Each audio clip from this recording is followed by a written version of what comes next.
Oke, mari kita bahas sesuatu yang sangat serius. Kita ini sedang berhadapan dengan ancaman yang benar-benar nyata.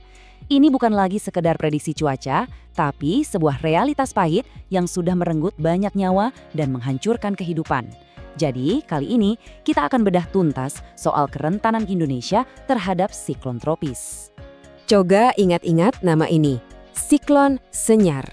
Nama ini seolah terukir dalam sebuah tragedi nasional, bencana yang melepaskan banjir bandang dahsyat ke seluruh negeri. Ini adalah sebuah pelajaran yang sangat-sangat mahal. Dan yang paling menyedihkan, sebetulnya tragedi ini bisa kita cegah. Angkanya bikin merinding, lebih dari 1.200 nyawa melayang. Dan itu belum termasuk ratusan lainnya yang sampai detik ini statusnya masih hilang. Ini bukan sekedar statistik di atas kertas ya. Ini adalah pengingat yang begitu menyakitkan tentang betapa tidak siapnya kita waktu itu.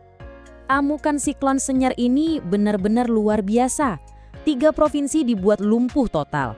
Bayangkan, di Aceh saja hampir 400.000 hektar lahan terendam banjir. Lebih dari 4 miliar meter kubik sedimen tersapu bersih, menghancurkan semua infrastruktur yang ada dan meninggalkan luka yang sangat dalam, baik di daratan maupun di hati masyarakatnya. Pertanyaannya sekarang, bagaimana kalau siklon Senyar itu bukan sebuah anomali?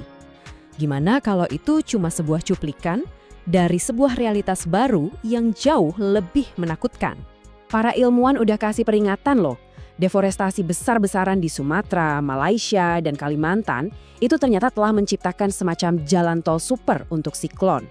Ini membuka jalur kehancuran yang lurus tanpa hambatan, langsung ke jantung Indonesia. Dan ini bukan lagi sekedar teori di atas kertas. Kita bisa lihat sendiri buktinya. Perubahan pola cuaca ini menciptakan sebuah koridor yang sempurna bagi badai untuk mengumpulkan energi, lalu menghantam kita dengan kekuatan yang makin lama makin tidak bisa diprediksi. Nah, ini dia poin kuncinya. Semua metode pengendalian banjir kita yang lama itu jujur saja sudah usang, sudah nggak relevan. Metode itu kan dirancang untuk banjir biasa, bukan untuk banjir bandang super dahsyat akibat siklon. Kita butuh rencana yang sama sekali baru, sebuah rencana untuk bertahan hidup. Oke, sekarang mari kita bedah solusinya. Namanya RTD Sungai atau Rencana Tindak Darurat Sungai. Anggap saja ini cetak biru kita, panduan kita untuk menghadapi badai-badai di masa depan. Perubahannya itu fundamental banget. Kita beralih dari yang tadinya cuma mikirin cara membangun tembok yang lebih tinggi menjadi punya rencana yang cerdas dan terlatih untuk saat-saat di mana tembok itu pasti akan jebol oleh cuaca ekstrim. Fokusnya bergeser dari yang tadinya cuma infrastruktur, sekarang ke penyelamatan nyawa manusia. Rencananya sendiri sangat logis dan jelas. Pertama, identifikasi ancaman sedini mungkin. Kedua, bangun sistem komunikasi darurat yang nggak akan gagal. Ketiga, pastikan semua orang tahu rute evakuasi yang paling cepat dan aman. Simpel kan? Jadi intinya, rencana ini berdiri di atas 2 pilar yang sama-sama penting. 1, kita lindungi infrastruktur vital kita, seperti bendungan dan tanggul. 2, dan ini yang paling penting, kita selamatkan komunitas dan nyawa manusia. Tapi ya itu, sehebat apapun sebuah rencana, kalau eksekusinya berantakan, ya sama aja bohong. Jadi, pertanyaannya, siapa yang bertanggung jawab untuk menjalankan ini semua? Nah, ada 3 badan pemerintah yang memegang nasib jutaan nyawa di tangan mereka. BMKG sebagai mata dan telinga kita yang kasih peringatan dini, Kementerian PUPR yang jadi perisai infrastruktur air kita, dan BNPB sebagai komandan di lapangan ketika bencana itu datang.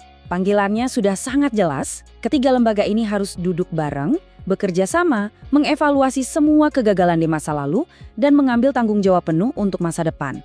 Ingat, seluruh nyawa masyarakat Indonesia ada di tangan mereka. Semua ini membawa kita pada satu kesimpulan yang sangat gamblang dan nggak bisa kita hindari lagi sebagai sebuah bangsa. Coba lihat negara-negara lain. Filipina, Vietnam, Australia, mereka semua ada di jalur badai yang sama.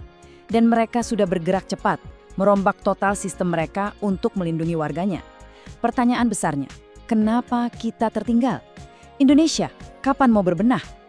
Dan ini adalah poin terakhir yang paling krusial. Kita sudah tidak punya kemewahan waktu lagi. Siklon akan terus datang dan kemungkinan besar akan semakin kuat. Pilihannya sekarang hanya ada 2 di tangan kita. Bersiap atau bersiap untuk punah.